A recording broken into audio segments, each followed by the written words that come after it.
welcome to the Phil Gadd Market Report for October 2022.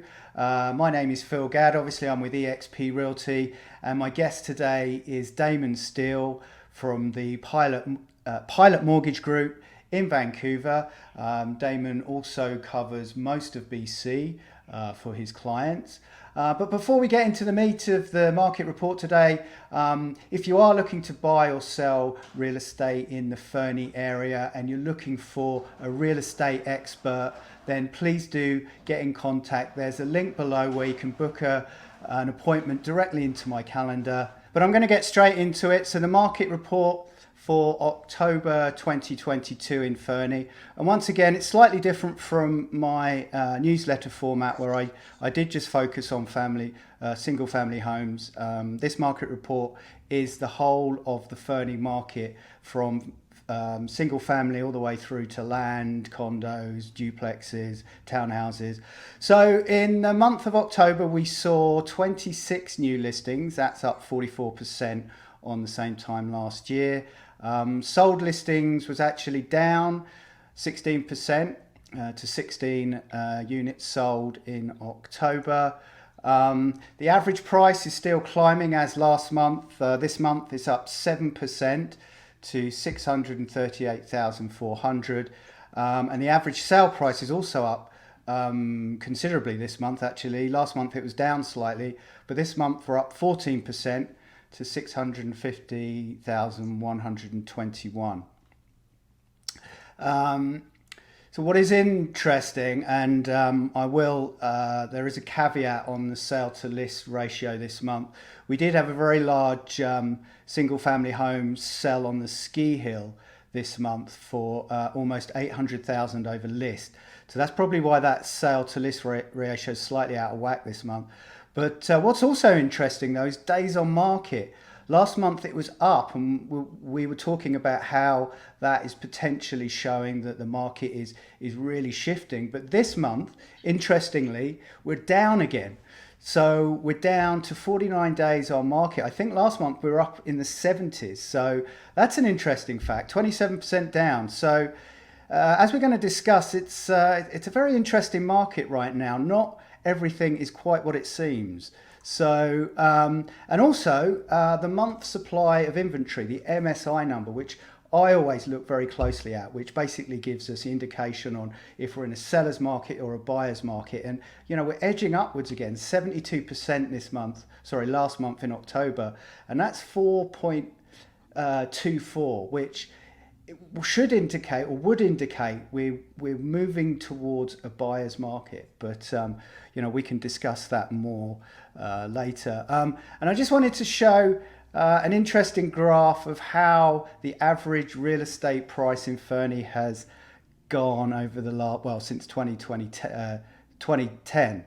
And as you can see, the Fernie market has been quite robust, even in the period of 2014 to 16, when we had Calgary's oil and gas industry kind of went into the doldrums, and the price of coal. And, you know, we pretty much held firm. We flatlined, and then we started the growth out. And then obviously you can see what's happened in the pandemic over the last 2 or 3 years, which is kind of evident there.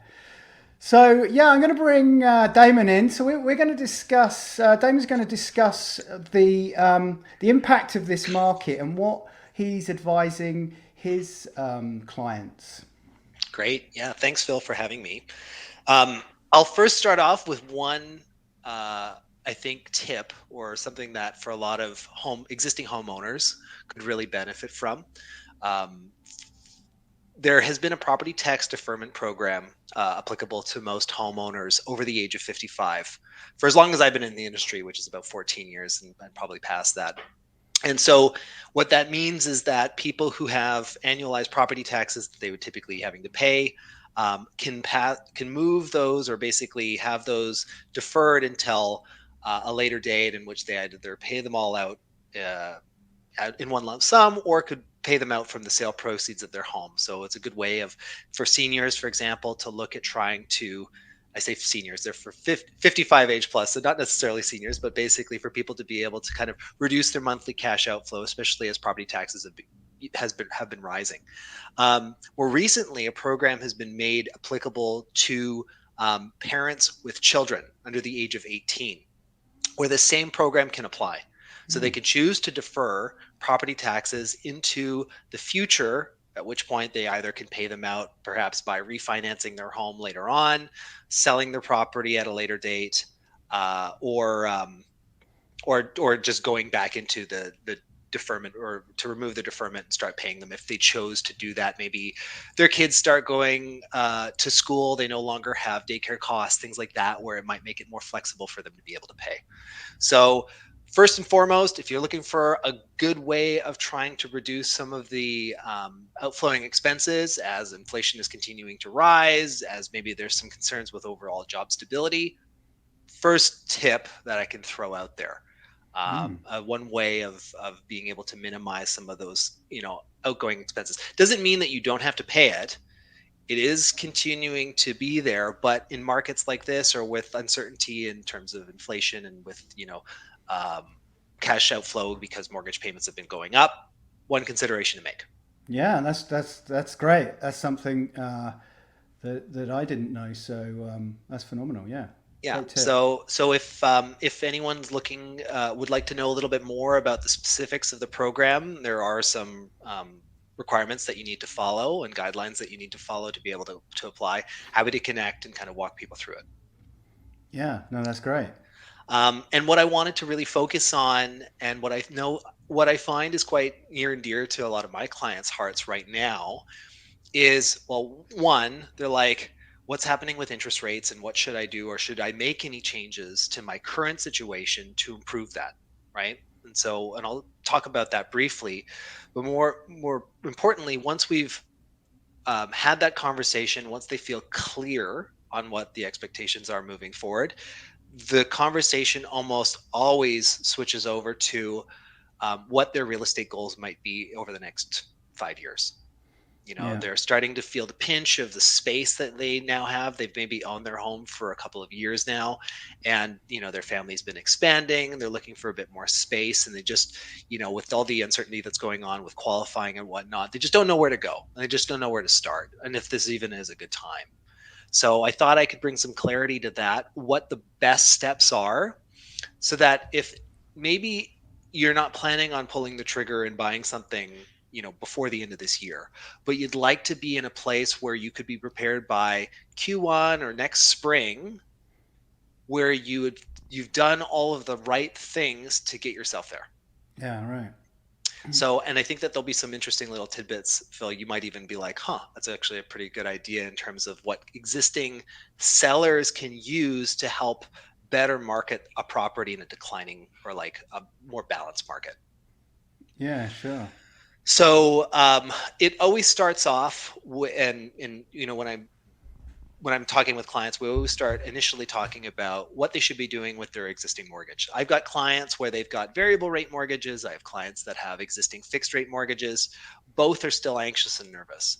Fixed rate clients, their concern is that, well, yeah, it's great that my rate is low now, but in the 3 years that it will take to come up for renewal, what could I expect? What could I be facing? Right? Are my payments going to rise dramatically? Mm. And so, how I typically walk people through that is, well, let's look at what your payments would look like at that later date. Right. Yeah. So, what would be, let's take your existing mortgage now. What would it look like when your mortgage comes up for renewal? Now, we also take it back a step and go, okay, when you first got your mortgage, you had a 25-year amortization, right? The length of time that you'd fully repay your mortgage, and what essentially sets your payments. So it's your mortgage principal amount, your interest rate, and your amortization length is what establishes what your payments will be over the next 5 years of your term. Yeah. So now they're coming up for maturity, they'll have 20 years left. So we'll look at what would their payments be, assuming they stay with the 20-year amortization. Right. And again, assuming that interest rates stay elevated as they are now. And there's Yeah. there's been much discussion as to where rates could be by that time, but they probably expect them to decline at some point. Probably not to as low as they've been in the past, or like over the course of COVID, but certainly lower than where they might be now. Yeah. But let's say, for instance, if they're not, they're still elevated. There's nothing that may prevent the client from also re-extending the amortization, Right. right? Right. So for perhaps they're at 20 years, that's where they're at. But wouldn't it be nice that they could give themselves a little bit of breathing room, improve their overall cash flow, assuming that interest rates are still high, and they could spread it back to 25 years. They could even push it back to 30 years. Now, they're not obligated to have to pay those reduced payments that they've now extended them to, but what they've done is they've established their contractual payment to be as low as possible. Right. Yeah. Makes sense. Yeah. So you have, let's say, for instance, a reduction in household income. You have some unexpected expense that pops up in the future. Yeah. You can then rescind your increased payment back to your contractual rate and give yourself some space. Yeah. And so, and that can apply to variable rate clients, that can apply to fixed rate clients. But I usually start there with people because that's the, oh, I forgot I could do that, or I didn't realize that I could do that. And that's what's going to give me a break. And it's maybe going to give me some of that relief from my anxiety that I'm feeling now, knowing that I'll have that ability to kind of adjust my payments then. Yeah. So in essence, you're giving them the option to reduce their monthly expense. Absolutely. Yeah. Yeah. So they can pay their mortgage payments as if it's still a 20-year mortgage. Every Yeah. lender offers some degree of flexibility to do payment increases. Yeah. But what we're doing is we're just giving them a little bit more space that they don't have to make them 20-year. They don't have to keep the payments on track for 20 years. They can Yeah. give themselves a little bit of a break. Yeah. Yeah. That's great information because not the everyday person would potentially know that, and that's why they come to us to be their advisors. That's great. Absolutely. Yeah. Yeah. So invariably I have that conversation with the clients. There's a sense of relief, and then I usually will ask them, well, what are your real estate goals for the next 5 years? Right? Right. Some Yeah. people, they're just like, honestly, just paying for this home. That's all I really want to do. Yeah. Which is totally get that. Other people are like, hey, we're bursting at the seams here. We're expecting another kid. This home was great when we bought it, but now we've got a lot of equity in the home, since we've bought it, but now we're looking to consider transitioning up. And is that the right move? Yeah. And so I wanted to go through the steps of what is the right way to prepare, especially in this market, so that they're going to be in the best possible position, so that when they feel ready to make a move, they can do it without running into a bunch of obstacles. Yeah. Great. So first off, speak with Phil. Talk to your realtor. He's the best place to start, because he's going to be able to help with us assessing, which is integral to this whole plan. How much could your existing home sell for, and give us an approximation of the timing it would take for it to sell. Hmm. Right? Yeah. Every home is different. Certainly, there's some properties that might sell quicker than others. We also want to make sure that our expectations are grounded in reality. Sometimes people might think that a place that's near them that's currently listed is a good estimate for their home's value, and that may not necessarily be the case. So it usually starts with the realtor to help us establish the baseline and a conservative figure that we need to follow as being our minimum sale price. From there, we go to getting pre-approved. So pre-approval is something that, before you even start considering looking at homes or looking at places and starting to shop around and putting together your list of needs and wants, you need to establish what is the maximum purchase price that not only you can qualify for, but also what you can afford. Yeah. So that's been one of the things that, for instance, coming off the heels of the last couple of years where rates have been really good, the concern is now falling back into affordability. Yeah. So what you may qualify for and what you can comfortably pay for could be two varying factors. And that's where a mortgage broker is going to be able to come in there, provide you with, here's what you can get from the bank. Here's what they're willing to provide to you in terms of qualifying. Here's what you could expect in terms of payments based on that amount. And how would that affect you, or how would that impact you in terms of your normal monthly expenses? Is this really going to keep you? Is this going to keep you strapped? Is this Mm. going to be something that is going to make you feel uncomfortable, or does this still allow you to kind of carry on with the same lifestyle that you're become accustomed to? Yeah. Yeah, that's very important. Really important. I mean, so many times, lots of times actually, people call me up and they just haven't even thought of that. That's like the last thing on their mind. They just think they can, you know, go out and start shopping. And, that's one of the first, especially with buyers, just buyers. I get that a lot where, that's something that it's like, oh, yeah, yeah, I'm going to be fine. I'm going to approve, the banks will lend me whatever.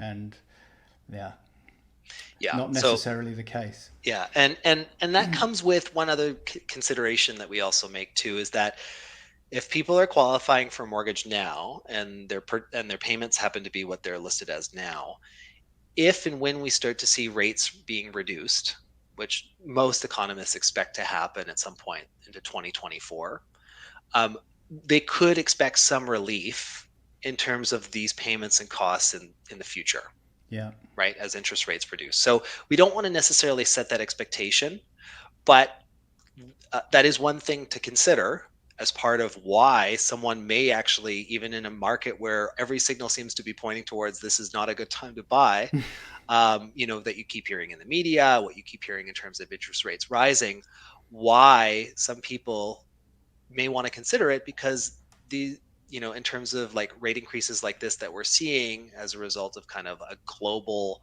economic condition will change. But your home and what you need in terms of like your property for your family to live in, well, Yeah. that's a need to have. Well, yeah, I mean, yeah, absolutely. So what do if you have someone who's like, yeah, I'm just really on the fence because what if I lock in something now and rates start coming down? Where does that put me in, like, 2 years? What do you Right. have that question come up? All the time. Yeah. Yeah. So, because again, we provide our observance. So, you can kind of thread the needle on that, right? Well, what Yeah. if we looked at a 2-year fixed rate, right? What if we looked at a 3-year fixed rate? Something that gave you the comfort of knowing that anytime you hear any further rate announcements in the next 2 to 3 years, you don't have to worry or think about it because it doesn't affect you. Yeah. And use that as a way of um, having something that's guaranteed for now, and then look to refinance, or when your mortgage comes up for renewal, secure potentially lower rates at that later date. Yeah. So there's no obligation to have to take a 5-year term. It just, Canadians, for whatever reason, that tends to be the most competitive term product that most lenders seem to market. Right. Everyone seems to focus on a 5-year period, but there are terms that are 1 year. There's terms that are fully open. There's terms that are 10 years. So Yeah. it really just comes down to what's the right fit and finding a tailored product that kind of meets your needs. Sounds good. So yeah, moving on. So obviously the pre-approval is one thing that we would face. One thing that you might find interesting, Phil, is that there's another thing called a mortgage assumption. Okay. Have you ever heard of that before? Yeah, assumption. Yes, I have. Yeah. Yeah. So mortgage assumptions, not something that many people even think about, but is often built into most mortgage contracts. And what that means is that another party who might be buying your home Right. Yeah. could take over your mortgage. So you can imagine if, let's say, you imminently need to sell your home because you need to move up to this next place because it's part of your family requirements, or maybe you're relocating for a job or whatever. And you have a lot of competition in your market for sales, not a lot of buyers, but an increasing supply of listings. Yeah. Imagine if, in selling your home compared to everybody else's home, you could market the fact that you have a, you know 3-year mortgage rate with, 2.5%, and a Yeah. potential buyer taking over that existing mortgage, their payments by contrast to what they've been pre-approved for are 35% less. Yeah, So like it. Yeah, I like that. Yeah, it just takes me back to my licensing training. But yeah, I remember mortgage assumptions. That's a great idea. yeah, so definitely not something that any, and this is one of the things that there's always going to be a little bias in this. It's Mm. not something many mortgage brokers necessarily would put out there because, well, there's no change in mortgage amount. So there's Mm. actually no business for a mortgage broker to be able to handle, or get compensated on. Yeah. So this is just something that for vendors or sellers that are struggling to sell, that are trying to figure out what are some ways that I can get my property to look better than everybody else's. This is something that gets tag team with the branch. It's something that we assist our clients with as well. So if they're trying to like sell their existing home, but they just want to help, their buyers with transitioning their mortgage. The other benefit of this as well is if the clients don't have another property to port their mortgage over to, which we'll get into in a second, Yeah. this also helps them avoid any penalties. Right. So bear that in mind. Mortgage assumptions do exist. It's not something that, especially in declining rate environments, that ever really comes up much. Yeah. But obviously, when you've got rates that have risen as dramatically as they have, you've got listings that have been sitting on the market for a little bit longer than they normally would. It could be that extra um, marketing tool that Mm. you can use to sell a property. Yeah. Yeah. That's a really good tip. Now we'll talk about portability. So you've been pre-approved for your existing mortgage. You know how much you qualify for. You have an existing mortgage on your current place. Um, what can you do with that mortgage? So um, first and foremost, we usually like to find out, well, what are the penalties for breaking it, right? So if we had to break it, and the reason why we also want to know that is um, the bank that you may have your existing mortgage with may not necessarily approve you to buy the next place that fits your needs Right. for whatever reason, right? Yeah. Because of maybe a change in your job, because they don't like the property, whatever it might be, Mm. they may not necessarily qualify you for it. So we first want to identify, well, what are the potential costs that could be incurred as a result of breaking your mortgage altogether and going with another lender? And is that cost, for instance, by contrast to like another mortgage lender that's out there that's offering really good discounted rates, would it make sense to pay that cost and just start fresh? Um, Now, let's say, for instance, you've got an existing low rate, you want to port it over and transfer it over and take advantage of it for the remaining time that you have left in it, keep your payments down. Um, we would need to work directly with that lender to ensure that you qualify for that same pre-approval amount with them as well, right? So we may come out of the pre-approval process where you're like, okay, my maximum qualification is 700,000 for purchase. My comfort range is 650,000, right? I'm comfortable up to 650,000. Yeah. And the existing mortgage that I currently have that I could port over would only let me buy up to 620. Right. So with those numbers, if you find that perfect place that ticks every box, maybe it has an extra basement suite to help with cash flow and it's at 700, Yeah. you at least know you can achieve it. You just won't be able to get the mortgage ported over. Right. And you might be on a monthly basis slightly higher than what you were comfortable with, but Yeah. maybe it was something that was worthwhile for you to consider. Okay. Yeah. Um, and then, moving backwards from there, obviously, if you can get something at 620 that you can just port your mortgage over for, then that's great too, right? Like you'll be Yeah. able to Yeah. do that. But those are the three numbers you'd probably want to have in mind as you Okay. begin your search. Right. Yeah. Great info. Yeah. So now we've talked about the pre-approval. We've talked about your options for your existing mortgage. You need to start reviewing your wants and needs with Phil, Yeah. and being able to identify, what are, now that we know kind of the top end of your budget, is that going to get you what you want? Is it more than you need, which is great? Love it when that happens. Mm. If it's less than what you need, do we need to go back to the drawing board? And that can come in a variety of different ways. Um, if this is the perfect home for your family and it keeps you close to maybe your parents, for example, and they wanted to support that transition, maybe we can have that conversation with other family members that may want to provide early inheritances, Okay. or potentially increasing your budget by providing a gift, um, or at least just having that discussion.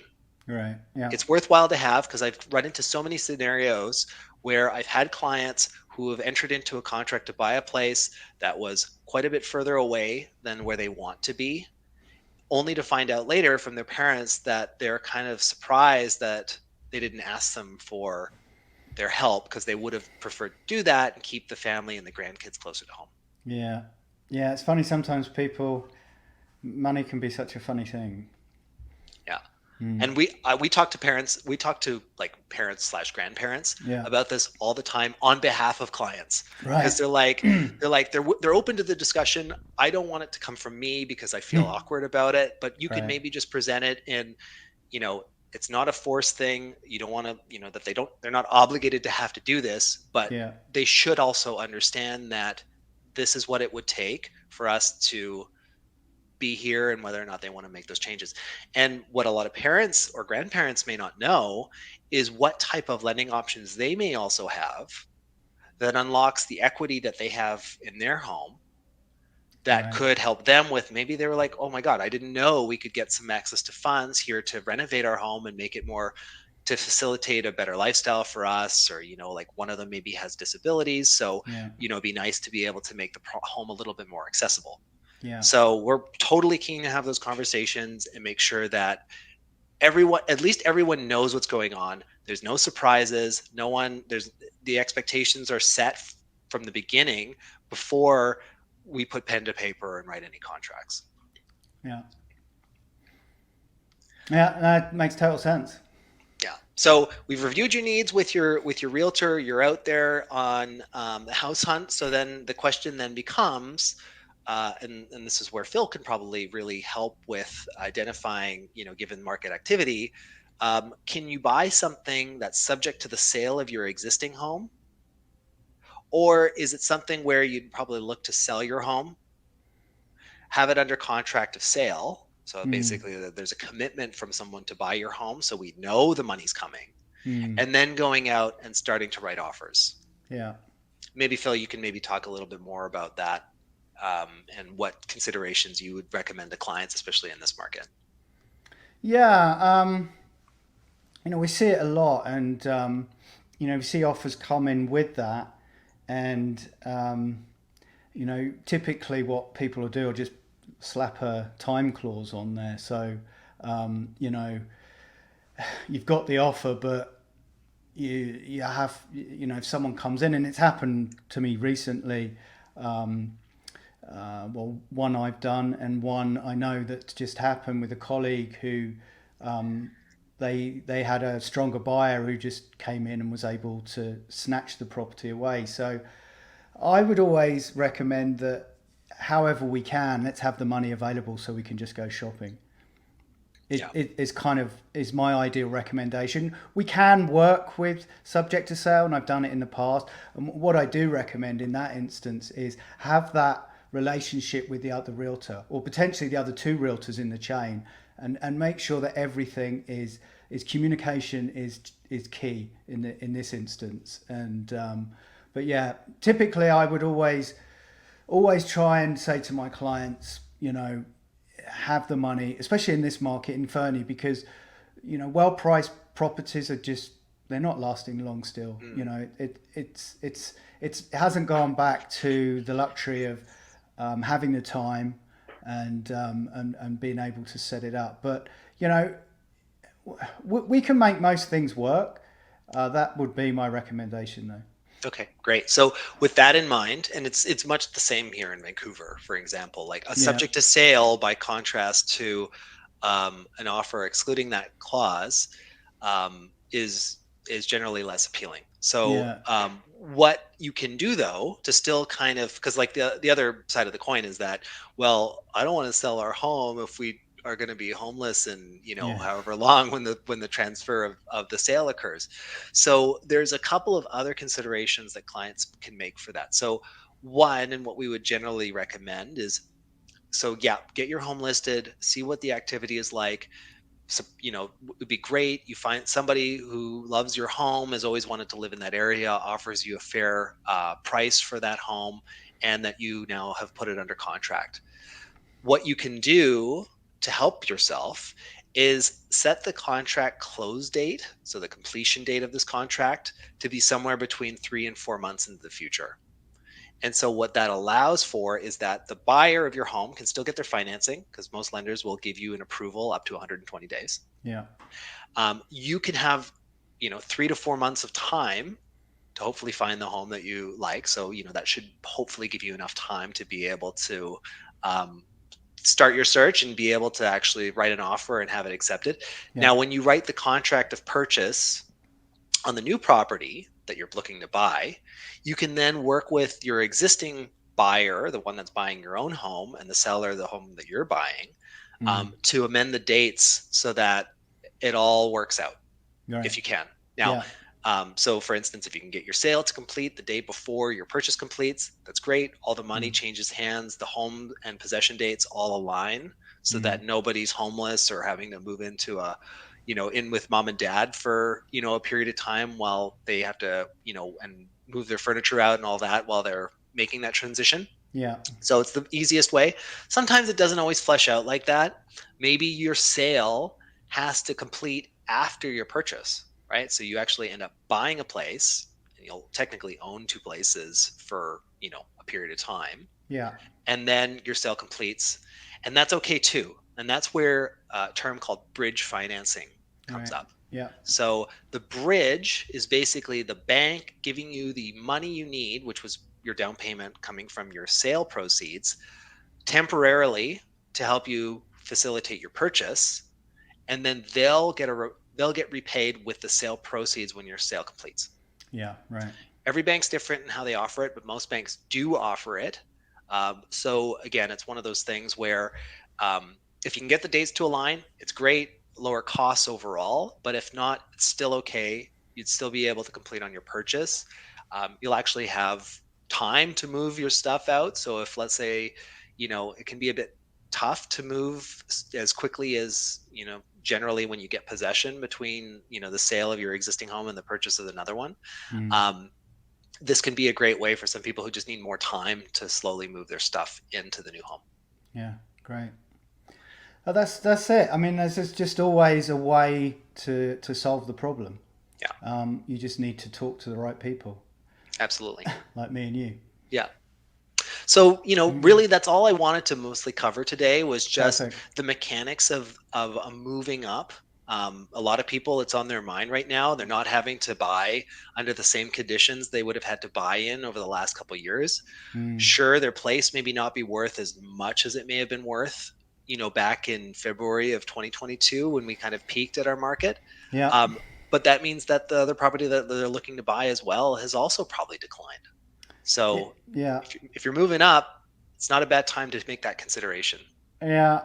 Well, that's it. I mean, the market. That's all it does. It's like when any markets really, they go up and they go down, and you know, if you want to make real money in real estate, timing it is great, but you just have to work with it when you miss that timing. So, and there are options. There's tons of options out there. If you need to buy, if you need to sell, don't be scared and don't listen to the headlines because you can always make most situations work, in my opinion. Um, and get the good advice of people like myself and Damon here. So Damon, just on that, what's the best way people can get hold of you? Yeah, so you can call me. You can reach me at 604-607-4704.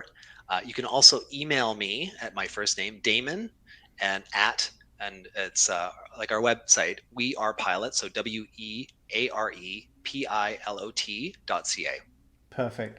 And what I'll do is put Daniel's wrong person. Damon's contact in the show notes below, wherever this show is being published, so you can easily get hold of him and ask him any questions you may have, because he's given us some fantastic insight into how to actually make things work in this very peculiar market. I would say right now it's got a lot of people scratching their heads, but and I think it will be the same for the next 12 to 24 months maybe until we come to a on either a buyer's or a seller's market, but at the moment it's a shifting market for sure. And really appreciate all your insight, Damon. It's been fantastic.